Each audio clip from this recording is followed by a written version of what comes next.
মধুপুর গ্রামে কানাই এবং হানিফ দুই ভাই বাস করত। বউ, ভাবছি এবার জমিতে বেগুন চাষ করমু। আমগো জমিতে বেগুনের ফসল অনেক ভালো হয়। আর এবার বেগুন চাষ করে ভাবছি ঘরটা দিমু। ঠিক আছে, একবার বেগুন চাষ করে দেখো না, যদি পুরনো ঘরটা ভেঙে একটা নতুন ঘর দেওয়া যায়।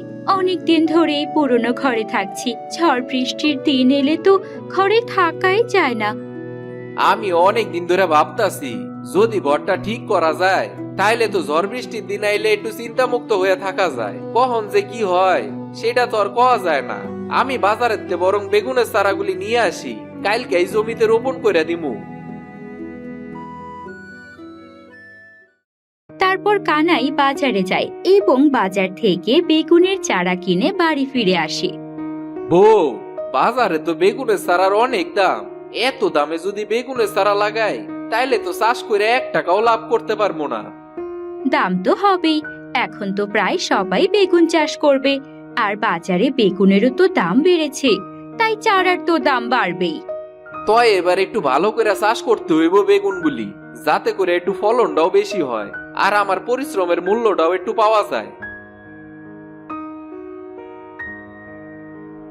পরের দিন সকালে সকাল তো প্রায় হইয়াই গেল, এবার গিয়ে বেগুনের চারাগুলি লাগায় দিয়ে আসি।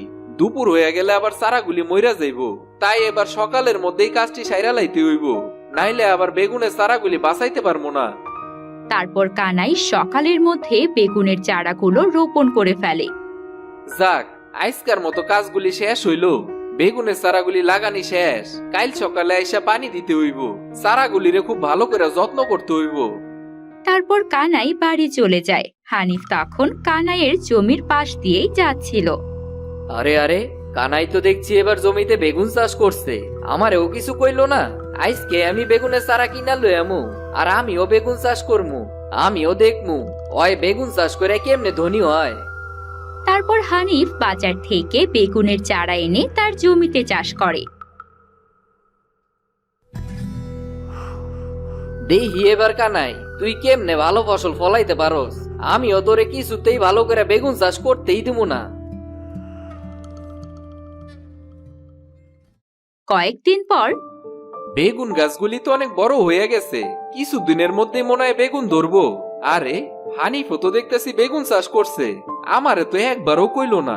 যাক, ভালোই হইছে, আমরা দুই ভাই মিললেই জমিতে বেগুন চাষ করমু। ওর জমির বেগুন গাছগুলিও তো অনেক সুন্দর হইছে মনে হইতাছে। কয়েক মাস পর বউ, চলো জমিতে চলো। আমগো জমিতে অনেক ভালো ফলন হইছে বেগুনের। আজ সব বেগুন গুলা তুইলা বাজারে নিয়ে যাইতে হইব। ঠিক আছে, চলো। এবার বেগুন বিক্রি করে কিন্তু আমাকে গয়না বানিয়ে দিতে হবে। কবে থেকে বলছো গয়না বানিয়ে দেবে, এখনো কিন্তু দাওনি। এবার আর কোনোভাবে পার পাবে না, এই আমি বলে দিলাম। তারপর হানিফ এবং তার বউ তাদের জমিতে যায় এবং বেগুন তুলতে থাকে। তখন কানাই তার জমির বেগুন তুলতে আসে। আমরা দুই ভাই মিললে আজকে বেগুন বিক্রি করতে পারমু। অনেক ভালো ফলন হইছে তোর জমিতে, দুই ভাই একসাথেই বাজারে বেগুন লয়ে যাই চল। আমার ক্ষেতের ভালো ফলন দেখে তোমার লোভ হয়ে গেল নাকি? তুমি তোমার মতো বেগুন চাষ করছো, আর আমি আমার মতো। এখন আবার এক লগে কেন যামু? তুমি তোমার বেগুন লইয়া বাজারে যাও, আমি তোমার লগে যামু না। তুই এমনি করে কেন কইতাছস রে ভাই? তোর বেগুন দেখে আমার কেন লোভ হইতে যাইব? আমার ক্ষেতেও তো অনেক ভালো ফলন হইছে বেগুনের। ঠিক আছে ঠিক আছে, তাইলে তুমি তোমার মতো বেগুন লইয়া যাও বাজারে, আর আমার একটু কাজ করতে দাও। শুধু শুধু বিরক্ত কইরো না তো। আমার ভুল হইছে রে ভাই, তোর লগে কথা কয়ে আমি অনেক বড় ভুল করে ফেলছি। তুই তোর কাজ কর, আর কখনোই আমি তোরে বিরক্ত করতে আমু না। তুই তোর মতো বেগুন নিয়ে শান্তিতে বাজারে যা। তারপর কানাই মন খারাপ করে তার বেগুন ক্ষেত থেকে বেগুন তুলতে শুরু করে। আমার ভাইটা আমারে একটুও সম্মান করে না। কেমনে তার বউয়ের সামনে আমারে কতগুলি কথা শোনাইলো। আমার কপালটাই খারাপ, শুধু শুধু ভাইয়ের মুখে এতগুলি কথা শুনলাম। কানাই এবং হানিফ এরপর বাজারে বেগুন নিয়ে যায় এবং খুব ভালো টাকায় বেগুন বিক্রি করে। বউ, জানো আজকে আমি যা ভাবছিলাম তাই হইল। বাজারে বেগুনের দাম দিন দিন বাইরেই যাইতাছে। এমনি যদি কয়েকদিন বিক্রি করতে পারি বেগুনগুলি, তাইলে আর কোনো চিন্তাই থাকবো না, ঘরটা এবার ঠিকই করে ফেলমু। আইজ একদিনই বেগুন বিক্রি করলাম, আর সব বেগুন আমার জমি শেষ হয়ে গেল। আর কানায়ের জমিতে দেহ কত বেগুন ধরে রইছে, ও তো আমার চাইতে অনেক বড় লোক হয়ে যাবো বেগুন বিক্রি কইরা। সেটা তো কখনোই হতে দেওয়া যাবে না। আমার মাথায় একটা বুদ্ধি আছে, আজ রাতেই এই কাজটা শেষ করতে হবে। কি বুদ্ধি? আমার একটু খুললা কও তো। যে করে হোক কানার জমির বেগুন আর হইতে দেওয়া যাইবো না, ও আমার চোখের সামনে বড় লোক হয়ে যাইবো, এটা আমি কখনোই দেখতে পারবো না। আমরা আজ রাতেই কানাই দাদার জমির সব বেগুন গাছ পুড়িয়ে ফেলবো, কেউ বুঝতেই পারবে না কে পুড়িয়েছে, আর আমরা বাজারে অনেক দামে বেগুন বিক্রি করব। তোমার মাথায় তো দেখতেছি অনেক বুদ্ধি। আইজ রাইতে আমি কানায়ের বেগুন গাছগুলি সব পুড়ায় ফেলমু, আর অনেক চড়া দামে আমার ক্ষেতের বেগুনটি বিক্রি করমু। তারপর রাতের বেলা হানিফ কানাইয়ের ক্ষেতের সব বেগুন গাছ পুড়িয়ে ফেলে। পরের দিন সকালে আরে আরে, কে আমার এত বড় সর্বনাশটা করলো? এক মুহূর্তের মধ্যে সবকিছু শেষ করে দিল। ভাবছিলাম অনেক টাকার বেগুন বিক্রি করমু, আমার ভালো কারো চোখেই সইল না। এইটা নিশ্চয়ই হানিফেরই কাজ, ও তো আমারে দেখতেও পারে না। কিন্তু এখন তো আমার কিছুই করার নাই, ওরে তো কিছু কইতেও পারবো না। আমি তো আর দেখি নাই ও আমার বেগুন গাছটি পুরাইছে। হায় হায়, এই কি সর্বনাশ হইল কানাই ভাই? কে তোমার এত বড় ক্ষতি করলো? এখন আর কি করবা? যাও আবার নতুন করে বেগুন চাষ করো, বাজারে বেগুনের অনেক দাম। জানি না রে, কে এত বড় সর্বনাশ করলো আমার। তবে যেই আমার ক্ষতি করুক না কেন, তার কখনো ভালো হইব না। যে অন্যের ক্ষতি করে সে কখনোই উন্নতি করতে পারে না। তারপর হানিফ সেখান থেকে চলে যায় এবং কানাই গাছের নিচে সেখানেই বসে থাকে। ঠিক তখন কানাইয়ের পাশ দিয়েই এক সন্ন্যাসী যাচ্ছিলেন। ইরে, কি হয়েছে রে বাবা? তোকে দেখে তো অনেক চিন্তিত মনে হচ্ছে অনেক চিন্তিত আছিস। আমি তোকে যথাসম্ভব সাহায্য করার চেষ্টা করব। আমার অনেক বড় ক্ষতি হয়ে গেছে গো বাবা। কে যে আমার এত সুন্দর বেগুন ক্ষেতটা পুরাইয়া দিল আমি বুঝতেই পারতাছি না। আজকে প্রথম বেগুন বিক্রি করছি, ভাবছিলাম অনেক টাকার বেগুন বিক্রি করবো, কিন্তু সেটা আর করা হইল না। ও, বুঝতে পেরেছি। এই নে, এখানে কিছু পানি আছে, এই পানিগুলি তোর বেগুন খেতে ছড়িয়ে দে, তাহলেই দেখবি কি হয়। সামান্য পানি দিয়ে আর কি হইব গো সন্ন্যাসী বাবা? আমার বেগুন ক্ষেতটা তো আর আগের মতো হইয়া যাইব না, যা ক্ষতি হওয়ার তো আমারই হইছে। একবার পানিটুকু জমিতে ছিটিয়ে দেখি না কি হয়। আগে থেকে এরকম বলাটা ঠিক না, আগে কাজটা কর, তারপর কথা বল। তারপর কানাই তার জমিতে সন্ন্যাসীর দেওয়া পানি ছিটিয়ে দেয়, সাথে সাথে সব বেগুন সোনায় পরিণত হয়। আরে আরে, এইসব আমি কি দেখতাছি? এই তো দেখতেছি পুরা বেগুনের তে সোনার বেগুন বের হয়ে আইছে। আমার পুরা ক্ষেতটা পুরা সোনার বেগুনে বইরা গেছে। হানিফের ক্ষেত এমনি পুইরা গেল কেমনে? সবকিছুই ওর পাপের ফল। ও যেমন তোর বেগুন ক্ষেত পুড়িয়ে দিয়েছিল, তেমনি ওর ক্ষেতও পুড়ে গেল। তবে ওর বেগুন ক্ষেতে কখনোই সোনার বেগুন হবে না। আপনি কি করে জানলেন এই কথা? ও যে আমার ক্ষেত পুরাইয়া দিছে এটা আপনি কেমনে জানলেন? তাছাড়া আপনারে তো কখনো এই গ্রামে দেখছি বলে মনে হইতাছে না।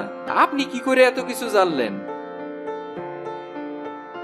আমি সবকিছুই জানি। তুই এবার তোর সোনার বেগুনগুলি বিক্রি করতে পারবি, আর ওইদিকে হানিফ তার বেগুন কখনোই বিক্রি করতে পারবে না। কথাই আছে, যেমন কর্ম তেমনই ফল। আপনি ঠিক কথাই কইছেন, যে যেমন করে সে সেই ফলটাই পায়। আপনারে অনেক ধন্যবাদ। এখন তো আর আমার কোনো চিন্তাই রইল না। ঠিক তখন হানিফ সেখানে আসে। আরে আরে, এইটা কেমনে করে হইলো? আমার ক্ষেত এমনি পুইরা গেল কেমনে? সকালেই তো দেখে গেলাম আমার বেগুন ক্ষেত ভালো আছে, এখন এইসব কেমনে করে হইলো? এই সবকিছুই তোর পাপের ফল। যেমন কাজটা করবি ঠিক তেমনই ফল পাবি। অন্যের ক্ষেত না পুড়িয়ে যদি নিজের ক্ষেতের যত্ন করতি, তাহলে কখনোই এমন হতো না। এখন দেখ কেমন লাগে। আমার অনেক ভুল হয়ে গেছে, দয়া করে আমার ক্ষেতটা আগের মতো কইরা দেন। আরে, কানাই ভাইয়ের জমিতে এত সোনার বেগুন কইতে আইলো? বলেছিলাম না, যেমন কর্ম তেমনই ফল। কানাই ওর জমিতে যথেষ্ট পরিশ্রম করেছে, আর ওর মনে কখনোই অন্যের জমি পুড়িয়ে দেওয়ার চিন্তাও আসেনি। তাই ওর জমির পোড়া বেগুন সব সোনার বেগুনে পরিণত হয়েছে। তুই অন্যের জমি পুড়িয়ে দেওয়ার চিন্তা করেছিলি, তাই এখন তোর নিজের জমিই পুড়ে গেল। হায় হায় হায়, অন্যের ক্ষতি করতে গিয়ে এখন আমার নিজেরই ক্ষতি হয়ে গেল। এইসব কিছু আমার বউয়ের লেগেই হইছে। বউ যদি আমার এরকম বুদ্ধি না দিত, তাইলে আমি কখনোই আমার নিজের ভাইয়ের জমি পুরায় দিতাম না। এসব কথা এখন বলে কোনো লাভ নেই, সবকিছুর ফল তোকেই ভোগ করতে হবে। তারপর সন্ন্যাসী সেখান থেকে চলে যায়। তারপর কানাই সোনার বেগুন শ্যাকরার দোকানে নিয়ে বিক্রি করে আর অনেক টাকা পায়। আজকা তোমার লেগে আমার যা কিছু আসিল সব কিছুই আমি হারাইলাম, আর ওইদিকে কানাই কত বড় লোক হয়ে গেল। এখন আমি কি করবো? আমার তো সবকিছু শেষ হয়ে গেল। এখন আর কি উপায়? আমরা এখন কানাই দাদার কাছে ক্ষমা চাইবো আর তার কাছ থেকে কিছু সাহায্য নিয়ে এসে তারপর আমরা আবার কিছু একটা চাষ করব। এছাড়া তো আর কোনো উপায় দেখছি না। এরপর হানিফ এবং তার বউ কানাইয়ের বাড়িতে যায়। আমার ভুল হয়ে গেছে কানাই দাদা, আপনি আমার ভুলের শাস্তি সবাইকে দেবেন না। আমাদের জমির ফসল সব পুড়ে গেছে, এখন তো ছেলে মেয়ে নিয়ে না খেয়ে থাকতে হবে। ভুল করার আগে কি তোমার একবারও স্মরণ হয় নাই? সব সময় মানুষের সাথে অন্যায় করবা আর এমনি এমনি পার পায়া যাইবা? কখনোই তা হইতে পারে না। দয়া করে এত নিষ্ঠুর হয়েও না কানাই ভাই। তুমি যদি সাহায্য না করো, তাইলে তো আমারে না খেয়ে মরতে হইব। দয়া করে আমার একটু সাহায্য করো, আমি আর এমন অন্যায় কাজ কখনোই করবো না। ঠিক আছে ঠিক আছে, এবারের মতো তোরে ক্ষমা কইরা দিলাম, তবে ভবিষ্যতে আর কখনো এমন কাজ করবি না। যদি করস তাইলে কিন্তু আর কখনোই ক্ষমা পাবি না। আমি সারা জীবন তোমার কথা মনে রাখমু। তোমার মতো বড় মনের মানুষ আসলেই হয় না। আমি তো কত বড় ক্ষতি করলাম তোমার, তারপরেও তুমি আমারে ক্ষমা কইরা দিলা। সত্যি তুমি অনেক বড় মনের মানুষ। তারপর হানিফ এবং হানিফের বউ কানাইয়ের কাছ থেকে কিছু টাকা নিয়ে চলে আসে এবং তারা আবারও তাদের জমিতে চাষ করতে থাকে। অপরদিকে কানাই সোনার বেগুন চাষ করে গ্রামের সবচেয়ে ধনী ব্যক্তি হয়ে যায়।